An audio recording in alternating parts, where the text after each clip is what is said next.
आप सभी को नमस्कार। हमारा सांसद मनोहर लाल और 50 डे चैलेंज का आज है 21वां दिन। आज 21वें दिन हम आए हैं घरौंडा, और घरौंडा में आज हम एक ऐसी शख्सियत से मिलने जा रहे हैं जो भारतीय जनता पार्टी का एक स्तंभ के रूप में, एक धरोहर के रूप में आज भी आपने हमने सबने इनको सहेज कर रखा हुआ है। आप है पूर्व विधायक श्री रमेश कुमार कश्यप जी। रमेश कश्यप जी भाजपा के पूर्व विधायक हैं और अभी वर्तमान में घरौंडा विधानसभा के प्रभारी के नाते से अपनी सेवाएं भारतीय जनता पार्टी को दे रहे हैं। हमारा सांसद मनोहर लाल अभियान के तहत 21वें दिन आज माननीय विधायक जी से हम जानना चाहेंगे कि जो हमारी हरियाणा की मनोहर नीतियां, माननीय मनोहर लाल जी पूर्व मुख्यमंत्री ने जो 9.5 साल का कार्यकाल उनका रहा है, उनकी जो मनोहर नीतियां हैं, मनोहर नीतियों के कारण अब लोकसभा करनाल की जनता मनोहर जी को कैसे देखना चाहती है, किस रूप में और किस स्वरूप में, क्योंकि मनोहर जी पूर्व मुख्यमंत्री के साथ साथ अब लोकसभा के सांसद बनने जा रहे हैं करनाल से। तो आपका बहुत बहुत स्वागत है विधायक जी। तो विधायक जी, जो मनोहर नीतियां हैं उनको लेकर और अभी जो केंद्र में मनोहर जी जाने जा रहे हैं, तो उनमें आपका क्या कहना है? मनोहर जी जब से मुख्यमंत्री बनते ही उन्होंने जो सबसे पहली घोषणा की थी कि हर जिले के अंदर एक मेडिकल कॉलेज की स्थापना हम हरियाणा में करने जा रहे हैं, और उसमें 16 मेडिकल कॉलेज आज चालू हो गए हैं, 6 पे काम चालू है। और उसके साथ साथ जो हमें करनाल जिले में दिखाई देता है, चाहे वो कल्पना चावला मेडिकल कॉलेज हो और कुटेल की मेडिकल यूनिवर्सिटी हो, इसमें सिर्फ करनाल का ही फायदा नहीं होने वाला, साथ लगते सभी जिले और यूपी से जो लगते हमारे हरियाणा से गांव हैं, उनके लोगों को भी फायदा होने वाला है। दूसरी बात, मनोहर जी की सरकार ने एक बात कही कि हमारी बेटियों को 20 किलोमीटर से ज़्यादा कहीं पढ़ाई करने के लिए नहीं जाना पड़े। इसके लिए हर 20 किलोमीटर पर एक कॉलेज की स्थापना की गई। जैसे घरौंडा में हमारा मेडिकल महिला कॉलेज की बड़ी आवश्यकता थी और उसको पूरा किया, वो आज शुरू हो गया। ऐसे ही घरौंडा में ITI बनी। तो जो 79 कॉलेज सारे हरियाणा में खोले गए जी। और करनाल जिले में भी हम देखते हैं कि बहुत बहुत से कॉलेज खोले गए, चाहे जुंडला हो और चाहे असंध हो, चाहे पाडा हो, चाहे तरावड़ी हो। तो ये सारी आदमी की 5 आवश्यकताएं होती हैं: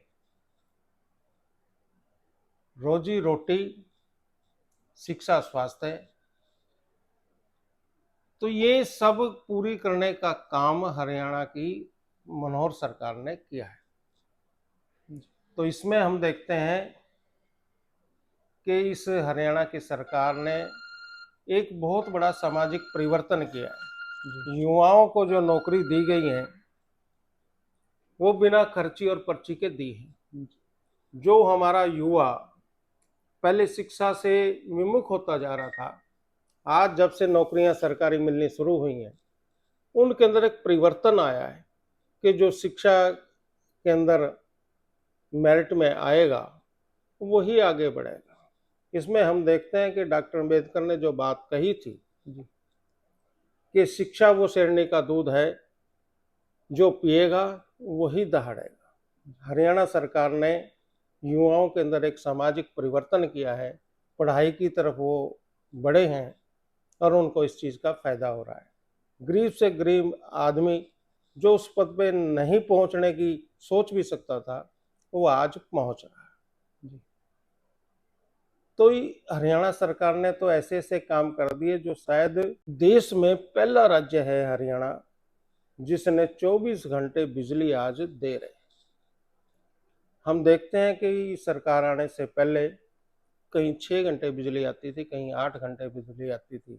आज सबसे बड़ा फायदा हर आदमी को, चाहे अमीर हो, गरीब हो, मजदूर हो, चाहे छात्र हैं जो बिजली के अभाव के अंदर बहुत कम पढ़ पाते थे, आज 24 घंटे हरियाणा के अंदर बिजली मिल रही। इसमें विधायक जी, बिजली का जैसे बात करें, हम पिछली सरकारों में बिजली भी कम आती थी और जो लाइन लॉस होता था वो बहुत ज्यादा था। हर रात शाम को ट्रांसफार्मर के फ्यूज उड़ जाते थे, लोग कच्चे बनियान में मतलब परेशान होते थे, फ्यूज लगाने के लिए कर्मचारी नहीं आते थे, आदमी खुद ही फ्यूज लगाते थे, बड़ी एक समस्या हुआ करती थी, लेकिन आज वो देखने को ही नहीं मिलती है। तो यही तो बात है कि मनोहर जी की सरकार ने तो ऐसे ऐसे काम कर दिए जो शायद किसी ने किए नहीं।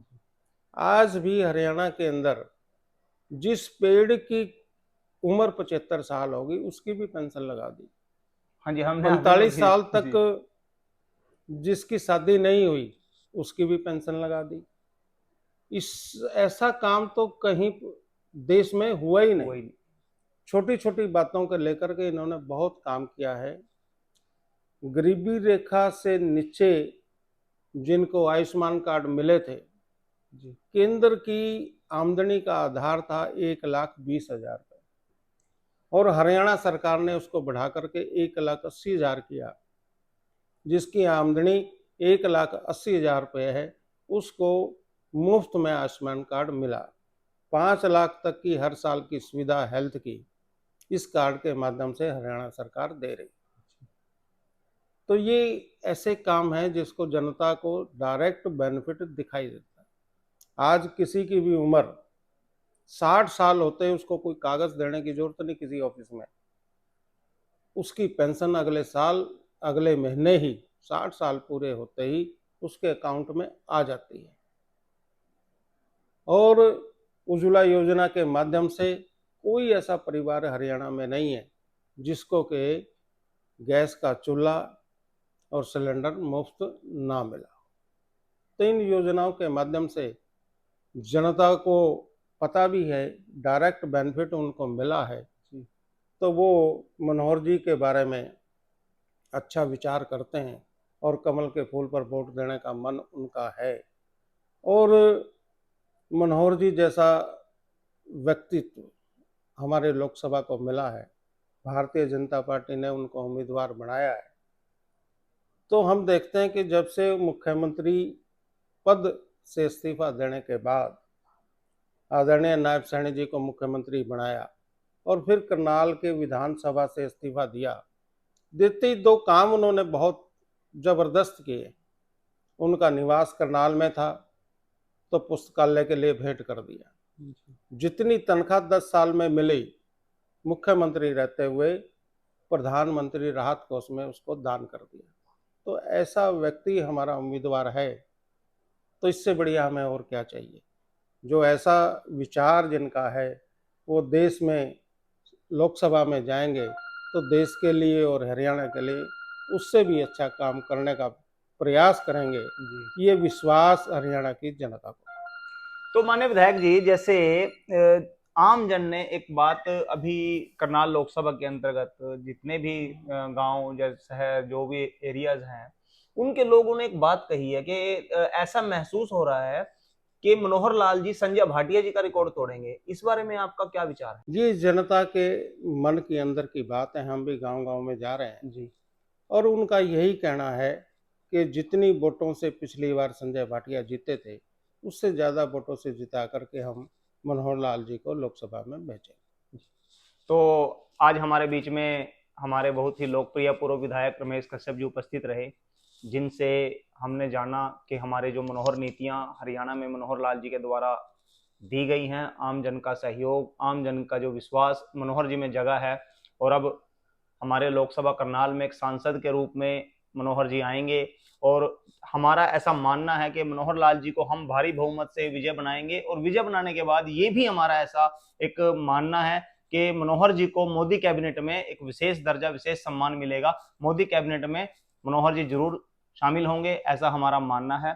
तो आप भी आने वाली 25 मई को बहुत भारी बहुमत से हमारे यशस्वी पूर्व मुख्यमंत्री मनोहर लाल जी को विजय बनाएं और इस संकल्प के साथ वोटिंग करें कि हमने मनोहर लाल जी के माध्यम से हमारे यशस्वी प्रधानमंत्री नरेंद्र मोदी जी के हाथों को मजबूत करना है, राष्ट्र निर्माण में अपनी भूमिका अहम रूप से अदा करनी है। इन्हीं शब्दों के साथ जय हिंद, जय भारत, वंदे मातरम।